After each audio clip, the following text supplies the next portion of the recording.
that we were sort of experiencing an issue with one of those machines, we would be penalized in $1 million per day just because we didn't have that machine operating that day. Wow. Therefore, for us, priority was that cannot happen. Therefore, if in the event that we're facing an issue with that machine, we're going to have spare parts ready to be supplied Yeah. to that place in a couple of hours. Yeah. So in order to make sure that operations continue. Growing a business requires a holistic approach that extends beyond sales and marketing. This approach needs alignment among people, processes, and technologies. So if you're a business owner, operations, or finance leader looking to learn growth strategies from your peers and competitors, you're tuned into the right podcast. Welcome to the WBS Podcast, where scalable growth using business systems is our #1 priority. Now, here is your host, Sam Gupta. Hey everyone, welcome back to another episode of the WBS Podcast. I'm Sam Gupta, your host and principal consultant at digital transformation consulting firm Elevate IQ. As you grow, you will go through several stages of S&OP maturity. Sales always conservatively estimate the inventory as they don't want to miss any opportunities. But finance executives want to reduce the inventory as much as possible, as that has carrying costs. While you might be aware of the inventory issues, solving them is hard, as they require cross-functional collaboration and agreements across teams. Inventory turnover is one metric that could help you achieve your goals if you included it as part of the compensation plan for every stakeholder across the company. In today's episode, our guest, Hugo Fuentes, shares the nuances of inventory turnover and how that could help optimize the inventory and cash flow. He also discusses stages of S&OP maturity for various companies and how they must enable cross-functional KPIs tied to compensation plans to solve the S&OP challenges. Finally, he discusses how to perform the SKU segmentation across industries and categories to find the appropriate inventory turnover targets for each SKU. Let me introduce Hugo to you. Hugo Fuentes is a supply chain professional with more than 20 years of executive experience working for mid to large manufacturing and distribution businesses in North America and globally. He has been awarded Top Canadian Immigrant Impacting Supply Chains in 2020. He is an industrial engineer and Master of Science in Maritime Economics and Logistics from the Rotterdam School of Management. He's currently a co-founder and CEO at the All Solutions, the manufacturer's supply chain data analytics company. With that, let's get to the conversation. Hey, welcome to the show, Hugo. Thank you very much, Sam. I'm happy to be here. And I am super excited to have you because the kind of insights you are going to offer with respect to S&OP planning and inventory planning, which is always the biggest challenge in my experience for most manufacturing and the commerce companies. So we are going to find this episode so exciting. Just to kick things off, do you want to start with your personal story and your current focus, Hugo? Absolutely. So a little bit of my personal story. I started my career in supply chain roughly 20 years ago. I had the chance to work for multiple companies in manufacturing and distribution. I would say mid to large organizations. I had the opportunity to also do consulting for smaller organizations, small and mid-sized companies in North America and globally. My passion is supply chain. I've always been connected to things like demand planning and forecasting, inventory management, inventory planning, procurement, logistics, warehousing. So a lot of activities connected with the end-to-end view of the supply chain, and that's the reason why I'm also so excited about sales and operations planning, because I truly believe that it's a process that connects, the organization all the way through, not only functionally, but also thinking about the business as a whole. Okay, amazing. So I would love to dig into each of those areas. But before we do that, we have one of the standard questions that we ask every single guest. And that is going to be, Hugo, your perspective on business growth. Yeah, that's a great question, and I think that connects nicely with sales and operations planning process. And Yep. the reason why it connects nicely is because when you think about growth, right? Some people understand growth as growing sales, right? That's Yep. that's one way of approaching, that concept. Now, you can also think about growth when you think about capabilities, right? Yeah. So you want to grow your capabilities as an organization, and you can also think about financial growth from a bottom line perspective. So you want to really increase and growth your bottom line, which is at the end the most important thing, or one of the most important things at the end, Yeah. right, for the business. Yeah. Now, thinking about growth specifically, and that's why I think that S&OP is so exciting for me, is because in my experience, and I'm going to provide some examples of those concrete experiences, is that S&OP is an enabler for growth in an organization, and Yeah. enables for a manufacturing organization. It enables growth in at least those three points that I mentioned to you: one, revenue; the other Okay. one, bottom line; and the other one, capabilities. Yeah. Okay, amazing. So we are going to take slightly more evolution of how companies start in their journey for S&OP planning. So when you think of, and when I go to a lot of companies, some people sort of understand S&OP planning. They are going to claim that, they are really good at planning, but in my experience, they are terrible at it. They are probably not going to be doing any planning. Okay, so when they start, obviously they are going to have some sort of isolated system, maybe an accounting system, maybe some sort of e-commerce system, maybe a website that may be there just as something that they need to have in the business, not really the real e-commerce play, to be honest. Okay, so they don't really have or understanding of how inventory is supposed to be structured to enable the kind of S&OP planning that you are going to require. And in my experience, most of the departments are going to be fairly disconnected. And the fundamental assumption in my experience is going to be, all of the department need to be eating on the same dinner table. Otherwise, S&OP planning is not going to work. So maybe you can describe the evolution of companies, how they go for the S&OP planning, and maybe if you have a story, different stories at different stages of maturity of S&OP planning of different companies, when they should start, let's say, the MRP planning. And if MRP planning is going to be the enabler for the next stage of the S&OP planning, do you wanna provide some colors there? Yeah, no, for sure, and I think you're 100% right. So, in a sense that there's multiple difference of maturity, right, in organizations. I mean, Yeah. some organizations, they believe that they have implemented sales and operations planning, but truly they're not operating in that scheme, right? So they're not really taking advantage of that opportunity. Now, let's start with the most basic, definition, right? Yeah. So what S&OP is, that's, I think that's a key question, right? I mean, of course, we're going to use the word sales and operations, so it's a way for organizations to sort of reach different functions Yeah. within an organization, and making sure that the organization executes to a plan that is agreed and common. Okay. It's super simple in what I'm saying, but typically, even companies don't really understand what, that definition is, Yep. right? Basic stuff.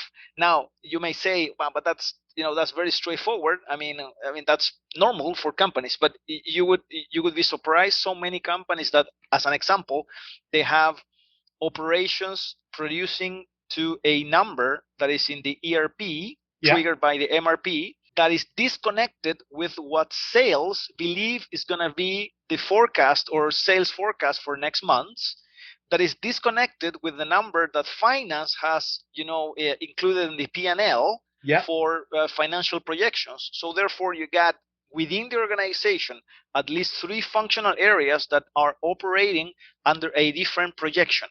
So you got operations producing up to, a potential sales of 100. You got sales thinking that sales are going to be 150, and then you got finance projecting 85 in the P&L, or 100 or 200 in the P&L. So, and that creates a lot of internal problems, Yeah. problems that organizations are faced with, in terms of increased inventory, in terms of increased financial or extra cost, operational extra costs, simply because the fact that everyone is planning or operating under a different assumption.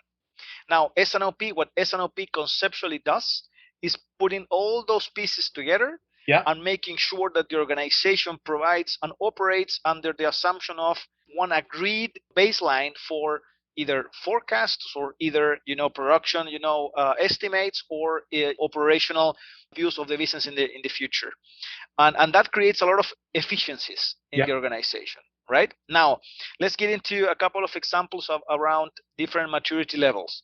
So the most basic things, organizations that have basically nothing, just functional silos operating isolated, and then you will I typically like to approach this by assessing the maturity of organization depending on at least three variables. One, people, process, of course, and technology. So let's start with the first one, people. So an immature organization, you're going to have primarily functional people without a organization overseeing the relationships between those functional people, without necessarily the skills or with basic transactional skills, I would say, to manage their supply chain. From a technology standpoint, maybe you will find organizations with an ERP or even with a basic way to record your transactions.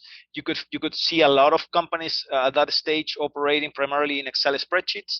With a lot of spreadsheets surrounding the operation. From a process standpoint, no concrete and formal interaction between sales, planning, supply chain operations, and finance on a regular basis to meet and discuss about business projections. So you won't see that. You will see primarily everyone working on their own thing without really aligning views or discussing around projections. Pretty basic stuff, right? So that's sort of the most immature organization that we can observe nowadays in manufacturing.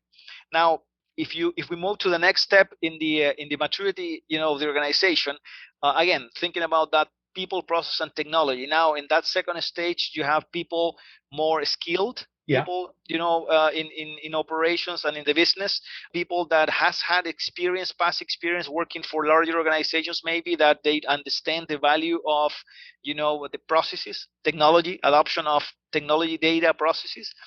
You can see also from a technology standpoint, companies already starting to leverage data more effectively. So they have an ERP already in place. They're doing some BI projects to incorporate descriptive and descriptive analytics, like basic reporting and so on. And then you have, from a process standpoint, an organization that has already started to have a more rigorous process of meeting every month, at least having a clear cadence of meetings, demand planning and forecasting. You're having a meeting for supply planning and inventory planning. You're having a meeting for a financial reconciliation, when you combine supply, demand, and then you come up with a financial plan. And then, at the end, a meeting with the CEO to present numbers. So you're seeing an organization that is starting to create that monthly cadence where you got key people sitting in a room to discuss about certain numbers that are critical for projecting your business in the next months or even 12 to 18 months. And then you see organizations, I would classify this in three maturity levels. So I described the first one, the most immature. I just described the second. And let's talk about the third one. So the third one are organizations that are really going through many cycles of S&OP already. So they have implemented sort of the foundations around people, process, and technology. Especially when it comes to technology, they have found a way to really manage data more effectively, so they don't have a lot of analysts pulling data, and trying to create nice decks, or they have already automated some of those functions, so therefore they can really focus on actions, not in creating nice decks, right? So I mean, typically one of the challenges with S&OP, and I'm going to get into, again, a complete example, is that organizations spend many times a lot of effort sustaining an S&OP process simply because of all the manual things that they need to go through. As an example, if you really have a S&OP process implemented, at least you're going to have 4 to 5 monthly meetings. Yeah. Very structured. So for each meeting, you're going to have to create a deck, pull data from your systems, get people analyzing information. So you come to that meeting to make decisions, but at the end, but you have to see something, right? Yeah. Therefore, there's a lot of work involved. Yep. So there could be one analyst, two analysts, creating that information. Now, if stage 3 companies have already matured the process and the tools to a point where they have automated some of those, manual things, to a point where now the organization can really focus on the decision-making part of the process, and not the supporting and creating information to come to a meeting, which is exhausting if you don't have the tools in place to do that automatically. Now, those are just a few examples of things that I see regularly when it comes to S&OP manufacturing.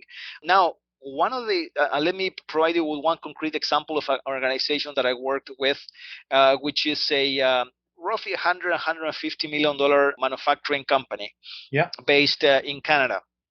So an organization that I think they had roughly 500 SKUs, finished goods. So they have an ERP in place. The first time that I came in, I think we did an assessment about their S&OP maturity. We sort of placed this organization between 1 and 2 in that maturity journey. This organization was facing significant challenges with inventory management. So inventory management was the big reason. So the inventory, some SKUs were at the end of the day, the inventory was unbalanced. I think they had too much of certain things that were not necessarily turning. On the other hand, they had too little of inventory in certain SKUs or products that they didn't supply to customers. So it was completely unbalanced. I would say that the inventory was not really balanced and in place. So we assessed sort of the initial capabilities. We, as I said before, we sort of qualified this organization between 1 and 2 in those 3-step maturity model. What we did with them was to sort of help them to transition from that early stage, maturity stage, into a more advanced S&OP and planning infrastructure. Now, in this example, I think one of the key tips that I would like to provide to your audience is the power of setting some cross-functional KPIs. And I'm going to pick one cross-functional KPI, inventory turnover. So this company, the first time we had a meeting with the executive board, we asked the question, so who is accountable for inventory management in the organization? And you start sort of people saying, looking around. I mean, who's accountable for inventory management? God. I mean, if we have too much or we have too little, who is accountable for that? So no one was really accountable for that number, right? Now, which is funny, right? It's surprising. I mean, you may say operations, whatever, but if you ask the operation person is going to say no, but sales is responsible because they sent me a forecast and that forecast is not good. And now you get the salesperson saying no, because operations, you guys produce or purchase whatever you want. I mean, I give you a forecast, but you guys went crazy and ordered too much. So a discussion like that. So one of the things that we did, we said, hey folks, I mean, we understand your problems, and but why don't we do as follows? Why don't we start including inventory turnover as a common metric, as a metric that is going to be weighted? Of course, I mean, there will be different weights. We can discuss about the weights, but sales, marketing, because of new product introductions, operations, everyone in the organization is going to be connected to that metric from now on. So even up to a point where after some months, after discussing with the CEO and the board of the company, so they decided to incorporate that metric in their bonuses. So we, at the very beginning, of course, it created some challenges, right? Internal challenges discussing around, why should I become now accountable for a percentage of that inventory turnover performance? But at the end of the day, of course, we supported that change. And but I think making people visible the opportunity to contribute to the success and growth of the company by helping the inventory turnover to perform better by forecasting better, providing inputs to the forecast, providing sales, promotions when they knew that a promotion was coming up. So why don't you guys provide that input to improve our forecast capacity? By operations being more cautious about what they purchase. So it started to create a change internally. So at the end of the day, people now started to operate from a different perspective. So it facilitated S&OP dramatically, right? Because now in that meeting, we were discussing about inventory turnover as one of the key elements. And you can see even the human resources person asking, hey, how's the inventory turnover going? Simply because everyone was started to get, bonused to, the performance of that metric as well. Yeah, love the story and love the KPI, to be honest. But I am going to be slightly cognizant with our listeners. I don't know how many listeners are really familiar with the inventory turnover. Sometimes they might not have as much finance background or maybe formal education in S&OP or maybe manufacturing or inventory, right? So maybe you want to describe what inventory turnover is and if it is going to be different across the industries. When we look at the inventory across different micro verticals, obviously each industry is going to have their own unique needs and the way inventory really turns, and there is going to be different cost implication for each of those micro verticals inside manufacturing, retail, distribution. So do you want to paint a little bit color in terms of what inventory turnover is, and maybe if you have more stories related to inventory turnover across the micro verticals? Yeah, no, for sure. And I think that's a great comment, Sam. I think that inventory turnover is a metric that I could say typically manufacturing and distributions or organizations care about in general, or they should care about, right?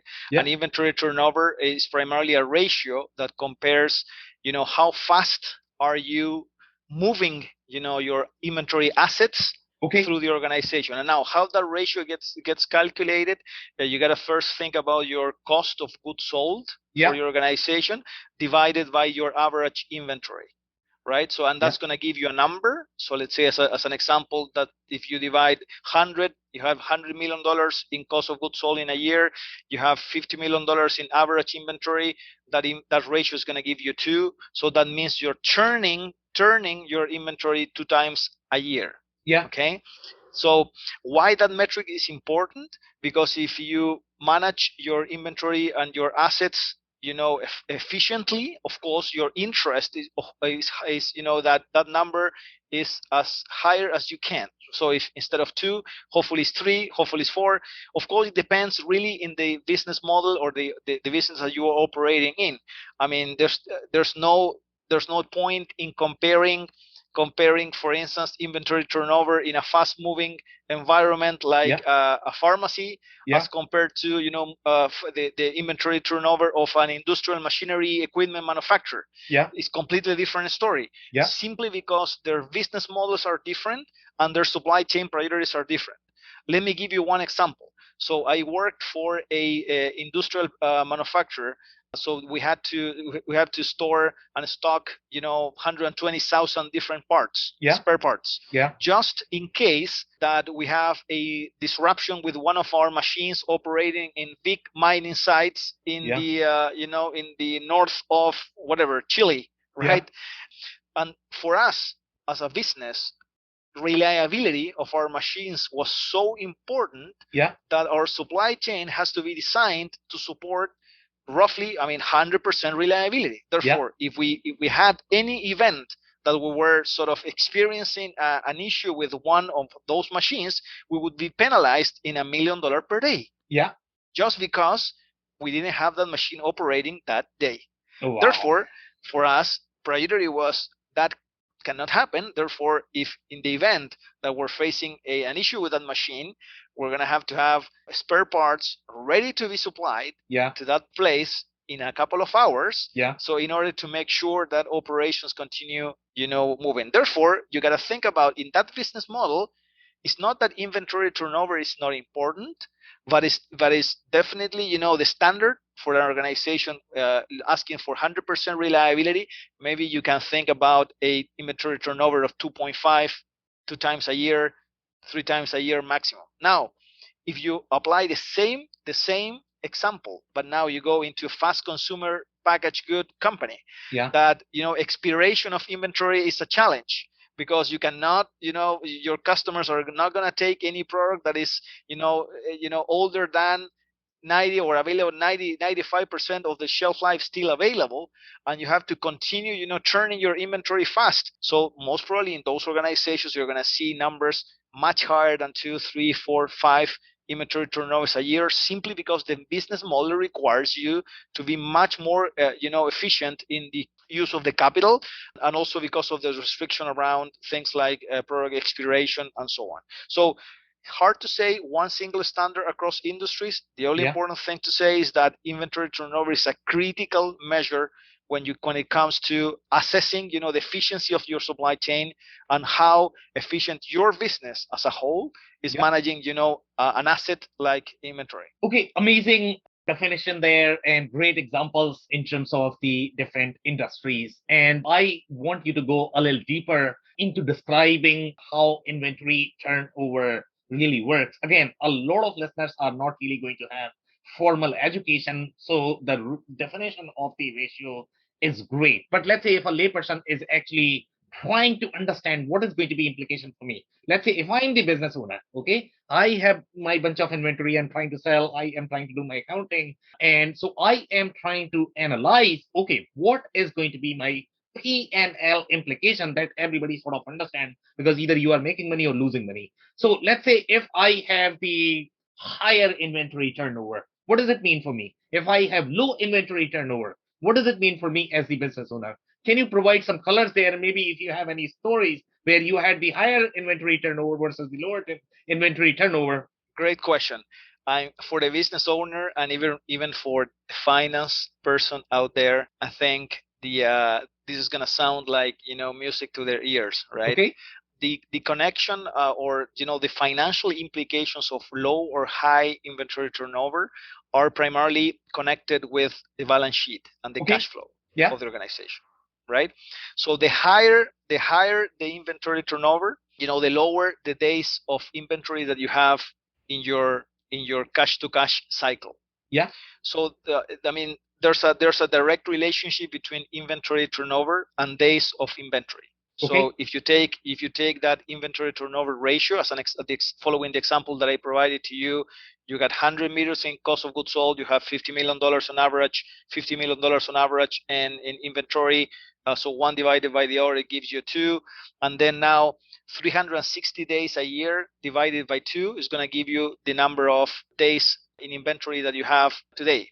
Now, days of inventory is a key component of the cash to cash cycle calculation.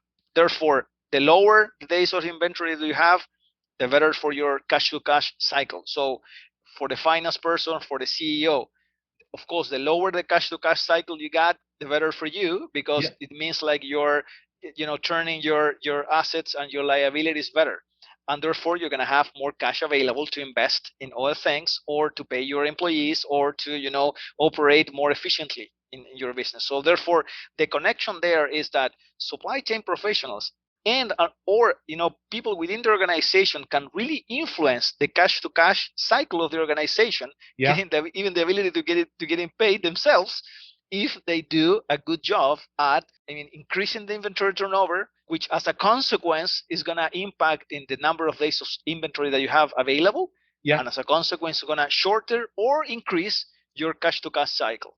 That's the financial implication of higher or lower inventory turnover. Now, a couple of examples there. So let me focus on one example. So another company that we work with, they were facing some cash flow challenges, right? So the cash flow, it wasn't really in a good position. Actually, they were in a place where they were having to really pick, which suppliers to sort of pay today, and postponing, payments, sort of planning that cash flow very, very tightly, because they were really facing serious challenges. Now we came in, we said, of course, there's always an opportunity for you to extend payment terms with suppliers, but to be honest, I think that's many times erodes, supplier customer relationships rather that create value. Why don't we do the different thing? Why don't we do an approach where we work with you? We're going to help you to get much more efficient in the management of your inventory days. We're going to help you to reduce the excess of inventory that you're having by doing one thing. We're not going to treat all your SKUs, all your products equally. We're not going to apply the typical planning rule that everyone applies, that, oh, I'm going to assume 30 days of my target is 30 days for all my SKUs, and that's my target. No. Every SKU has a different personality, has a different behavior.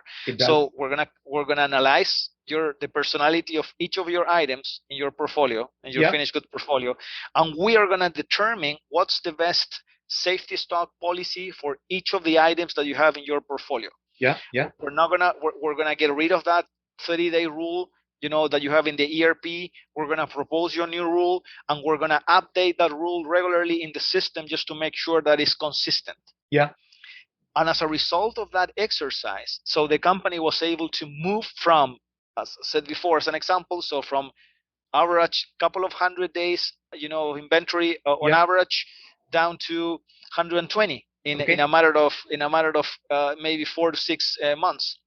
Once they were able to, of course, get rid of some of the excess inventory. And that's an example of actions that organizations can take today, if they want, by simply thinking about not all my SKUs, not all the products in my portfolio behave exactly the same. So why should I apply one single rule all across the board for setting things like safety stocks, inventory cycle stock, and so on?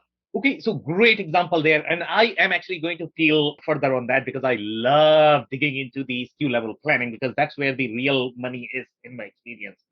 So when you are actually going to segment at the SKU level, obviously that increases a lot of overhead. You need to do a lot of planning. So I don't know if you have seen any specific best practices, maybe, fast moving SKUs versus the slow moving SKUs. Do you typically plan at the category level, or does it need to be directly at the SKU level? So what are some of the best practices that you have seen in segmenting this in the most realistic way, so that you are not killing yourself with planning, but at the same time, you're still getting the benefits that you are looking for when it comes to SKU level planning? 100%. So here's my recommendation. First, you run an exercise to sort of determine the where all of those SKUs is a segmentation at the end. It's a segmentation exercise. So you run an exercise where you group each SKU into a different segment. Now let me provide you with an example of what how a segment looks like. So typically you're going to group all your products into 4 different quadrants. So quadrants that say, for instance, high moving products with low margins.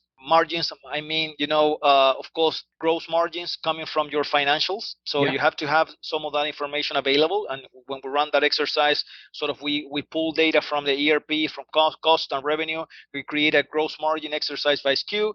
If there's that's not really readily available, we make some assumptions in order to come up with those numbers. But that's a critical component of the exercise. So it's gross margins by SKU.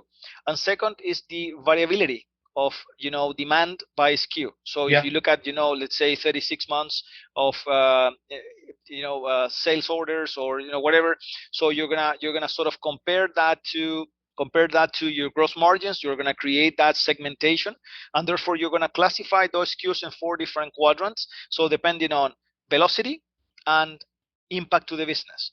So SKUs with high velocity, with high contribution to the business, excellent. SKUs with high velocity, low contribution to the business, start thinking about it. SKUs with low contribution to the business and low velocity, a problem, right? So those SKUs are most probably you're having a lot of inventory that you don't need, and they're not really giving you gross margins. So why should you have them? You may ask even yourself. So should they stay in your portfolio or not? So you classify items in 4 quadrants, and then you apply planning strategies for each of the different quadrants. So it's not like you define one planning strategy for every single SKU separately. You just group them in 4 quadrants and apply a different planning strategy for each of the quadrants that you came up with. Okay, love it. So let's connect the dots here. So obviously we were talking a lot about the inventory turnover. Now we are into these SKUs. So would you apply, let's say, if you were actually trying to segment the inventory turnover at the SKU level, are you going to follow the same strategy in applying the inventory turnover and have the specific KPIs for these 4 quadrants? Are there any best practices for each of the quadrants as you are going to set up the inventory turnover KPI for these quadrants? Great question too. So once you have the quadrants predefined, right, they're gonna give you a perspective around variability and business impact. Then now you define a planning strategy that could be, okay, this segment is gonna be made to stock. This segment is going to be make to order. This segment is going to be a mix between make to order and make to stock. So you define your planning strategy according to that variability and that classification of different quadrants. And now you can start setting a specific performance metric in terms of inventory performance for each of the quadrants. So you can say items sitting in quadrant 1, those items, my inventory turnover performance or target is going to be 2.5. For items sitting in the quadrant, number 3, now the inventory turnover for this segment, the target is going to be 4.5. Simply because the velocity of those items, as well as the composition of how the demand for those items performs, you're going to be able to set different targets for each of those individual quadrants, and that's the purpose at the end, right? So being able to identify the behavior and therefore specify targets according to that behavior. Okay, amazing. So that's it for today, Hugo. Do you have any last minute closing thoughts for our listeners as they are embarking on a journey of the inventory turnover and really have that as part of their bonus plan? For sure. I mean, my message to everyone, number one, if you are thinking about starting your S&OP journey, I think don't doubt it. Just start. I think S&OP is going to provide you with a lot of benefits for your organization. So the other thing that you have to consider and of course think through the process is think about your existing capabilities, people, process, and technology. Assess yourself. Think critically and try to start planning and selling the idea internally to your stakeholders, to your CEO, to the people in the organization, about selling the importance of this process because it's going to make your business better. And I think that's at the end my final message. S&OP is a process that is going to provide huge value to an organization as long as, of course, the stakeholders are committed, starting with the CEO and all the executive board. Okay, amazing. And my personal takeaway from this episode is going to be, hey, manufacturers and retailers, obviously you all want to make money and we all want to enable you to make money, but unless you have the S&OP planning right, and that is going to be a combination of a lot of different ingredients that you are going to have, and they all need to come together on the same dinner table, especially when you talk about the setting the KPIs as the inventory turnover and making sure you have the right data to be able to analyze and make those critical decisions, because those are the ones that is really going to drive whether you are going to run your operations smoothly, whether you are able to deliver those goods on time that your customers are expecting, and that is going to drive your competitive advantage, also your delivery time. On that note, I really want to thank you for your time, Hugo. This has been a powerful episode. Thank you very much, Sam. It's been great speaking with you and also with your audience. I cannot thank our guests enough for coming on the show, for sharing their knowledge and journey.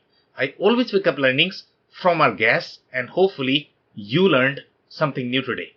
If you want to learn more about Hugo, head over to theowlsolutions.com. It's TheOwlSolutions.com.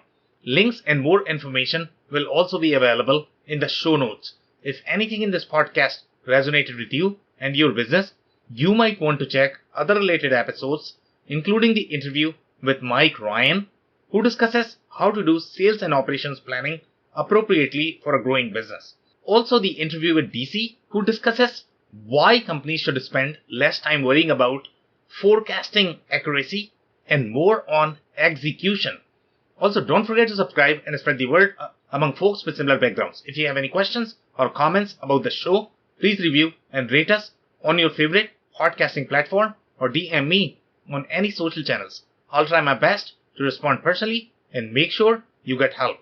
Thank you, and I hope to catch you on the next episode of the WBS podcast. Thank you for listening to another episode of the WBS podcast. Be sure to subscribe on your favorite podcasting platform so you never miss an episode. For more information on growth strategies for SMBs using ERP and digital transformation, check out our community at WBS.rocks. We'll see you next time.